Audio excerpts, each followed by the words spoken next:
Hello and welcome, dear viewers, to a new episode of the Untold. I'm really excited to be here, of course, and with my co-host Day. How are you doing today? I'm doing great. Thank you so much, Hiba. How are you doing today? Well, we're doing great, and hopefully everyone is really excited. I mean, we're going to have a very interesting interview with our guest, knowing more about her very great, let's say, something that she actually created to manage to do, especially with her colleagues at school.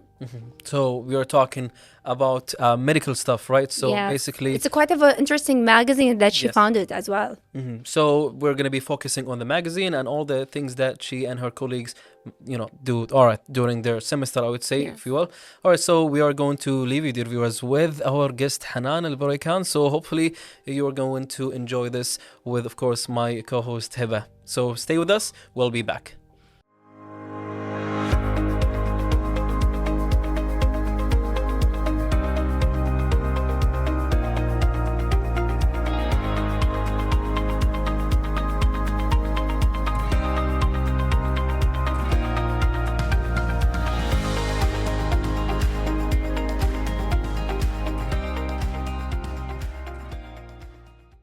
And now, dear viewers, we're really happy to welcome with us our guest, talking more about her great achievement with us. We have Hanan AlBuraikan. We're really happy to have you here. Thank you for having me. So, of course, at the beginning, we would like to know more about yourself. Do tell us about who's Hanan.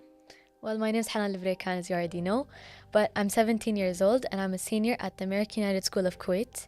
And I grew up in Manchester and I founded the Medical Vanguard magazine. So it's really quite interesting. We'd like to know more about you, talking more about specifically where you were raised in Manchester. Tell us about that kind of experience and being here in Kuwait as well. So growing up, I grew up in Manchester. My whole childhood was there. I spent it alongside my mom and dad as they got their PhDs. And I grew up in a very special town. I was surrounded by British people and Arabs. So it was definitely fun and exciting meeting different people, understanding different cultures. And I also got to study a different way. So having that kind of beautiful of mix and fusion was something very interesting and really did add a little bit to your life where you get to have that kind of experience. So tell us more about, as you just said, you've been raised in Manchester. Going back to Kuwait was very challenging, I'm very sure. Leaving the place that you've stayed for, let's say, quite a while and then coming back to your country. Tell us about that kind of experience that you faced. So I don't think I'll ever forget coming back here.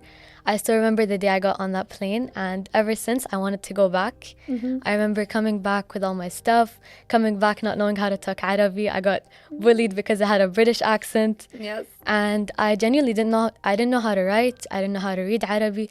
It was very hard, especially as I was coming into the fourth grade, or I had to repeat the fourth grade actually. And I had to learn all of the things that my peers knew from a long time ago. So it was definitely very hard, and that's the main reason I want to go back to Manchester and study medicine. Well, that's really quite, let's say, of an experience. Talking more about leaving a place that you've been attached to and then coming back to your country and feeling that I'm not in my place and it's very difficult, especially when you're talking even about the language. Now, the question, or let's say the problem that faced you is genuinely what happens with a lots of students that we have here in Kuwait, the ones that goes to private school that teach in English and then goes to a government school that teaches in Arabic. That kind of feeling is exactly the same that you face, of course, when it comes into dealing with the cultural language itself. But yet again, it would shape your personality. And today, that's why we have you with this amazing, let's say, great personality and perspective, Hanan. And having that is something very precious. To even tell it to the friends that you have and audience that you have as well. Do you agree on that? Yeah, definitely, I agree. Yes. So, talking more about your great achievements, creating this and founding this great magazine within your age, do tell us about how did you actually find this idea? So I remember it was during the summer and I was looking for internships to go to kind of make my CV look better for med school. And I noticed that we were genuinely lacking opportunities and most of the hospitals didn't let me shadow. So I thought to make an opportunity for myself since I couldn't get it. And I decided to make the Medical Vanguard. That way, not only I got the opportunity, but all of the other high school students get the opportunity as well. So it's very quite interesting to take that kind of step of having and creating magazines. I mean, we've been associated, especially if we're talking about my background, about magazines since childhood. I mean, magazines used to be there as a way, let's say, it was like our social media and Instagram and so. So why did you come up with that kind of sense of, let's say, having that kind of magazine? Like, was it something that happened by coincidence, or you just thought about it through the way itself and said, why wouldn't I try to do it? Well, I chose to make a magazine because I realized the more high school students I talked to that were interested in medicine, they had actually written things, and they had written articles, and some of them even did case studies. So I thought, what better way to showcase them than to create a magazine? Interesting. So, was your magazine, let's say, an electronic magazine, or is it was something that was printed and being distributed? Well, it started off as electronic, but then I started printing them. So now we offer both. Wow, it's really quite interesting. So, do tell us about the magazine mechanism when it comes into the magazine itself. Is it something that's associated only, let's say, for instance, with the school, or you're distributing when it comes into, let's say, alongside the road itself? No, everyone gets a copy, and I always try to find writers from different schools, even though I do focus on private schools mainly because it's all in English.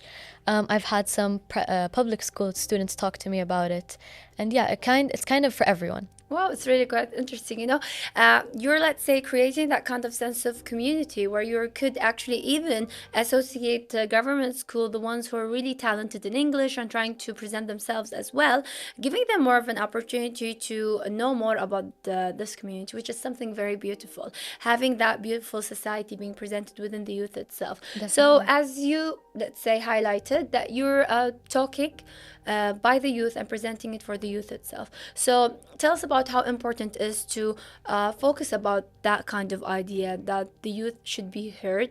The youth could actually achieve something very great through writing, through presenting themselves, and so on.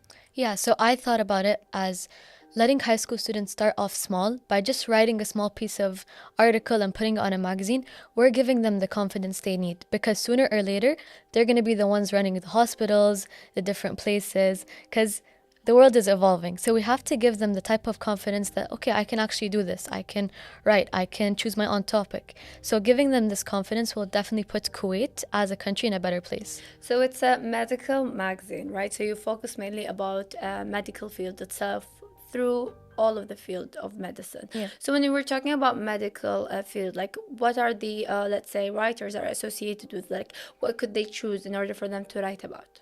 So the writers actually have full autonomy on what to write. It's their choice. We've had students that talked about social media's effect on mental health, and we have some students talking about the opioid crisis. So as you can see, it's very like it ranges from topic to topic because Yes. it depends on the writer. Whatever the writer is intrigued in and wants to learn more about, that's what I'll let them talk about. And Hanan, today you are raising a very most important topic is that even for the field itself, when we're talking about professors, doctors, and so on, people who are actually studying the field itself, since it's an ongoing field that it's keep on study is, let's say, studying and a long process in that particular matter, you're giving them more of let's say a window to know what the youth is actually thinking about and what do they actually see when it comes into different kind of, let's say, field. I mean, talking about social media and mental health, this something and this raises a topic that the youth is actually aware about that and they could, let's say, focus on specific matter because of the vision of the youth, which is something very interesting and amazing. Thank So you. thinking about the magazine, I'm very sure having the support of your family was something very important and was actually Definitely. there. So tell us about that kind of experience that you actually had. So making the magazine, definitely I needed my dad's money for sure, and I needed both of their support. So anything I needed or wanted, I would mainly talk to my parents. They were the first people, especially in choosing topics. Since my mom is a medical doctor, I would always talk to her about the topics. I would talk to her about the type of writing the students would send in, and she would kind of okay it and read through the topics and tell me what was going on in the world in the medical field. And my dad was always there. He was the one that was going to print the stuff and come back with them. So Definitely. It's a quite of a journey that you managed to accomplish with your parents as well. So this kind of sense of let's say relationship is something very beautiful, and alhamdulillah you have it within your family. So this kind of experience, I'm very sure, really did let's say connect you with your parent and made it more stronger, like creating this kind of memories. Tell us more about the first time that you had the, let's say, written a task from a student and went to your mother. Like, how was that kind of first, let's say, experience that you actually had with her? So I remember it being very late at night, and my mom was very tired. And I was just so excited with the idea that I couldn't wait till the next morning. So I went up to her, and she was extremely tired, as I said. And I kind of was pitching my idea to her, and I was telling her about all the things I wanted to do. And she just like was staring blankly at me. So I thought, okay, I need to kind of give her some time. So the next morning, I showed up and I gave her some of the topics that I was thinking about. And as she saw the different like girls and boys that were writing and she read their topics, she was like, wow, Hanan, you guys have actually done something and you like exceeded my expectations. Yes, I mean, these are the things that teachers do actually see when it comes into student works. I mean, teachers do, let's say, present and tell the parents what's happening, but they don't actually see the product itself. So letting your mom see what a student could actually do is a very good opportunity to show, even when it comes into, let's say, your mom is part of the community itself. Yeah. So giving the chance for the community to talk, to spread that students are really working. If you give them the chance, you are actually proving that they could achieve something very worthy and something very great, and not to see them as the youth, but they are the future and they are the, let's say, profession for tomorrow, let's say. Definitely. Itself. So one of the challenges that faced you, tell us about this kind of journey. I'm very sure it was a very full of challenging journey. Definitely. So I think the most challenging thing was for people to take us seriously. They would see that I'm 17 and some of my team members are actually 16. Some of them are turning 17 soon. So we're definitely a very young business, I would say. So I remember pitching my ideas to different companies and people would just brush us off as if we were just another phase of our lives. You know what I mean? So Yeah. basically my age was definitely the most challenging factor. So the age was a challenging factor, but yet again, I mean, you get to experience 17 once, and having that, Exactly. I mean, you're always going to say, when I was 17, I founded a magazine, which is something really rare to actually happen. And we're really proud of for you to have actually and present yourself in that matter of sense as well.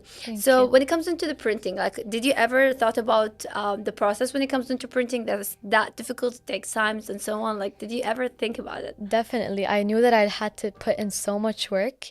And as it got to the details, I started realizing how hard of a job this is going to be. I remember staying maybe up to 7 hours designing the magazine, choosing the colors, choosing the exact font I wanted. And all of that, alhamdulillah, now I can look back and I have my own brand guidelines. So I would say that even though it was a very hard job and took so many details to perfect, it definitely made the Medical Vanguard perfect. So when it comes into dealing with the font of the magazine and the, let's say, final product when it comes, let's say, to life itself.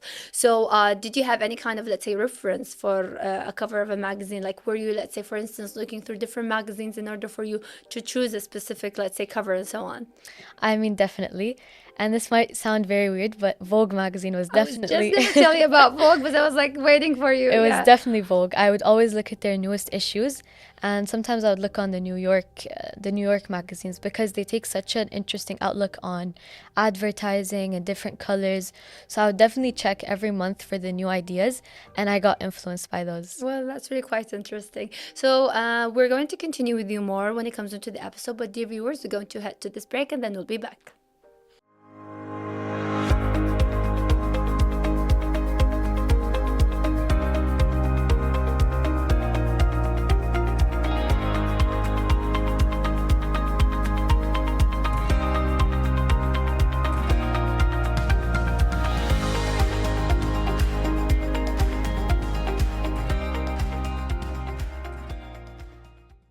And we are back, dear viewers, with our guest Hanan. She is the founder of Medical Magazine. So, talking more about the magazine itself. Now, I'm very sure that you have a very great perspective for it and a very good, let's say, moral, let's say, purpose that you want to present. So, do tell us more about it in specific details and where do you see the future of the magazine?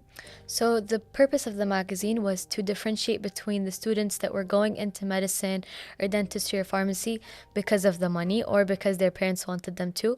I wanted to focus on the students that were going into those fields because they truly loved them.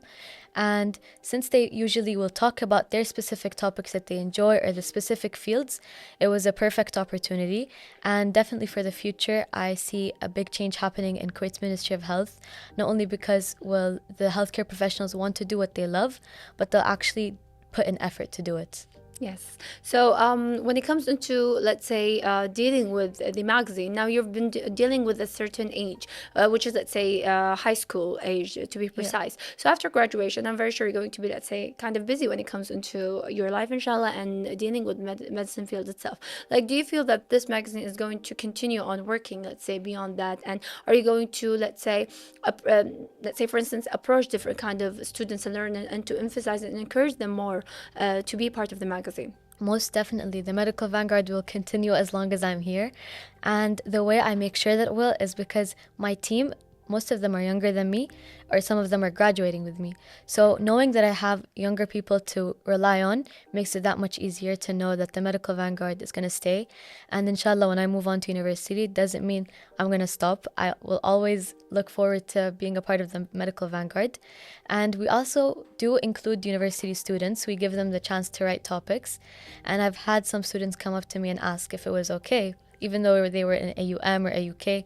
So I said, yeah, definitely. Yes, so it's very beautiful to give opportunities for different, let's say, writers to actually be part of it. So to be precise, like now you're dealing with high school students who are still not, let's say, still in their field, whether they're in medical field in the future or maybe engineering. So we do have different kind of, let's say, students that are approaching you from different university, but they are not supposed to be, let's say, for instance, in the medical field itself. So is it really, let's say, obliged for a person, for a writer to be part of medicine, or even if they have, let's say, the dream of knowing more about medicine or wanting to talk about medicine, to approach the magazine?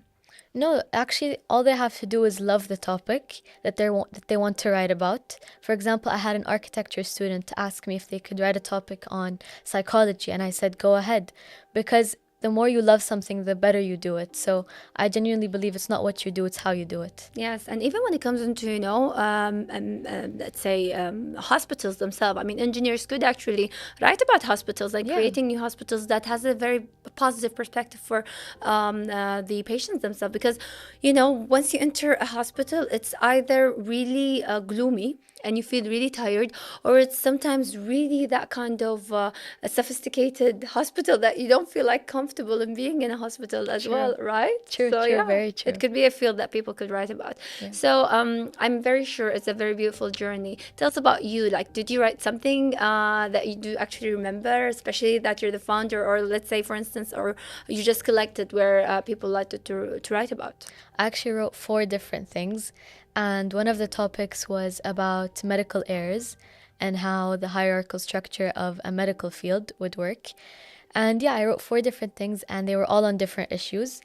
But now I'm focusing more on other students, and sometimes I will help other students write. Yes. So pursuing medicine as a career and medical field as a career is something very amazing. Did you, let's say, think about it and thinking now about the future, what the, let's say, kind of field that you would like to choose and pursue when it comes into medicine? Honestly, I'm still in between specialties. All I know for a fact is I want to become a doctor, and I definitely want to make a change in Kuwait's Ministry of Health.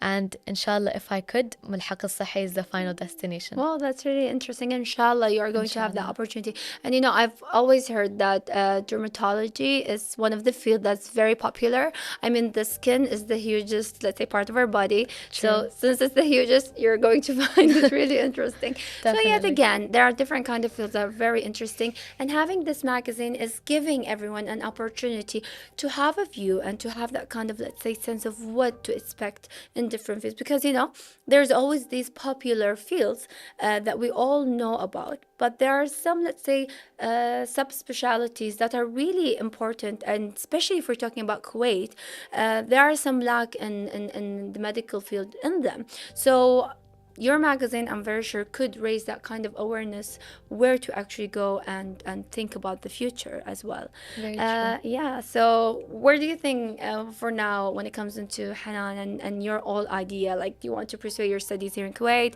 or going back to Manchester, let's say? Definitely going back to Manchester or Britain in general. I just want to go back to the UK.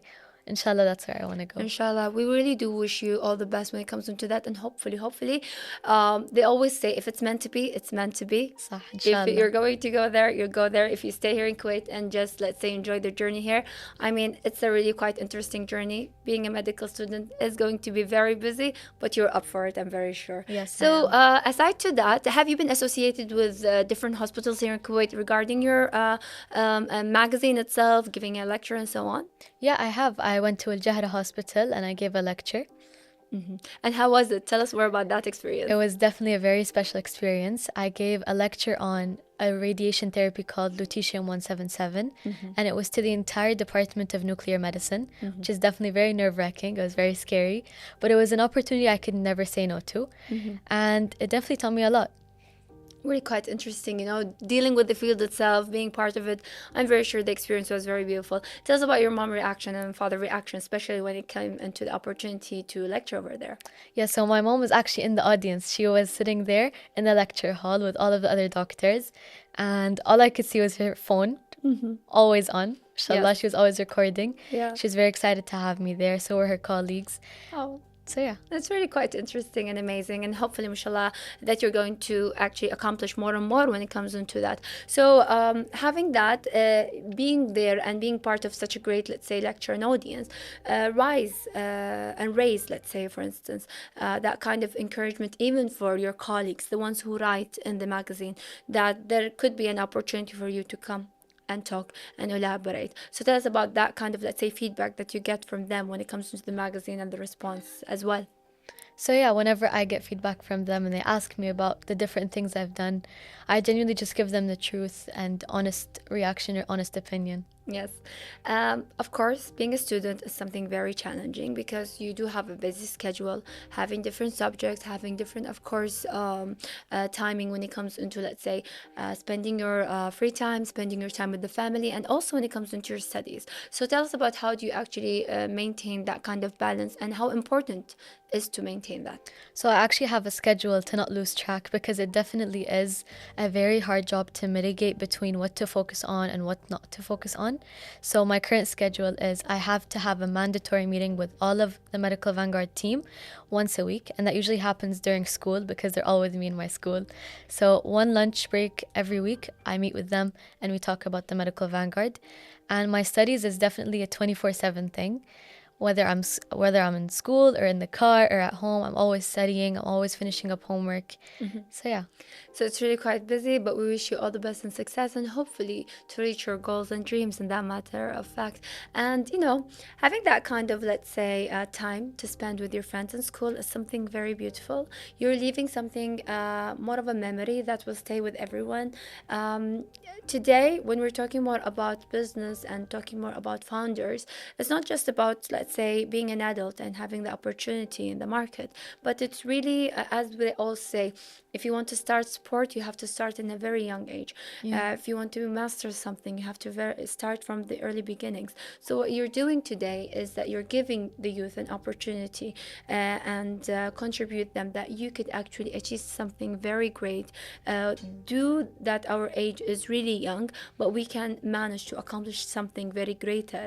Lecturing today in the hospitals with my age, not being in the field, but having that kind of sense of knowledge. How important do you feel this magazine is going to help today students to be educated and to be aware and to have more, let's say, information in different kind of aspects? I think the main thing that the Medical Vanguard will teach our youth is that there is no limit, there is no age boundary to knowledge. You can learn whenever you want. You can spread that knowledge whenever you want. So I think giving them the confidence to talk and learn is definitely going to set them up for big things. So one of the things that came up to my mind now is when we're talking about the magazine itself. Now you said that you've been inspired by Vogue, New York, and so on. But when it comes into each different season or month, there's kind of, let's say, different kind of, let's say, theme for the magazine cover itself. Yeah. Like, are you going through it so far? Like, tell us about this kind of ideas. Yes, so the cover of the magazine is definitely one of the most important factors to me. And the way I do it is I go to different hospitals and I take pictures. We went to Al clinic, me and my team, and I also went to Al Jahra hospital to take pictures. And I edit those pictures myself, and I kind of go through a process of elimination to choose which picture deserves to be on the cover. So yeah. I mean, that's where the challenge really lies. And it's very difficult, you know. Sometimes It you really is. take it, especially if you're a good professional, let's say photographer, with all our cameras that we have through our phone. I mean, it's really challenging. And you know, you always want to, you know, choose the best. And the best always wins, right? Yeah, true. So, you know, having that said, have you ever thought of, let's say, even when it comes into the magazine itself? I mean, you have to have the editors, you have to have the photographers, you have to have the person who, let's say, come up with all of the themes for the magazine. Like, when it comes into the team, are you actually divided when it comes into these kind of categories? Or let's say you're doing the whole work and just, let's say, giving them just the bits here and there? No, I actually have a full team and each of them has a job. And some of their jobs are extremely hard, but it takes a lot of hard work to create the medical vanguard. So I have an editor-in-chief and she runs the whole editing and reviewing panel. So I have different students that read the work of other students, and I also have doctors that read the work, especially if it's medicine. They need to fact check. And I do have photographers. I'm one of the photographers, but I have photographers from school that also come.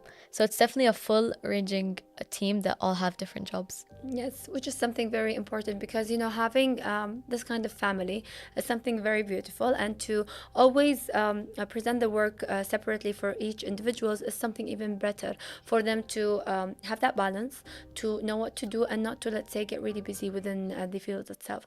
So is the magazine, like, how do you actually publish it? Is it for each month? Is it for, let's say, more than a month? Like, how does it actually work in process? So it's monthly. Every either 21st or the 24th of each month, a new issue comes out. And usually if we have enough submissions on the theme of the month, for example, last month or the month before that was diabetes awareness. And the one before that was breast cancer awareness. So we would always have a section dedicated to the awareness month that was present.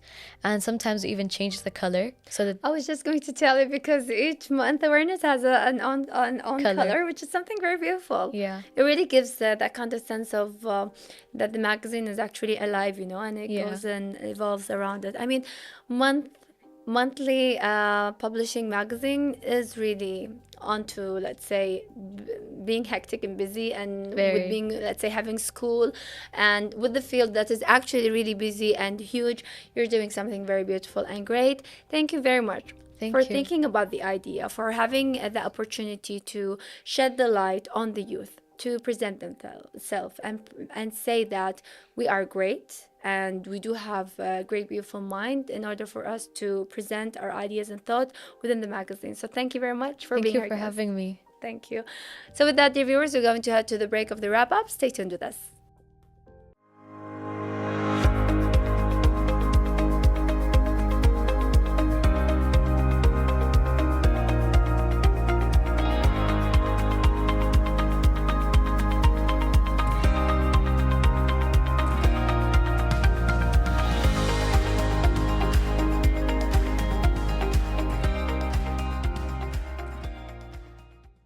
All right, that was such an interesting topic, and I'm quite interested and, of course, proud of what they have accomplished, you know, the magazine and all these kind of things. So, what's your take on that? I mean, it's very amazing to see the youth and their great achievement and giving them a chance, you know, to express themselves and show that they're really responsible, especially when it comes into a medical field. It's very sensitive, but yet they were really up for it. Yes, 100%. Well, this is the end, dear viewers. We hope that you enjoyed this episode of The Untold. Stay safe, and we hope to see you again in the next one.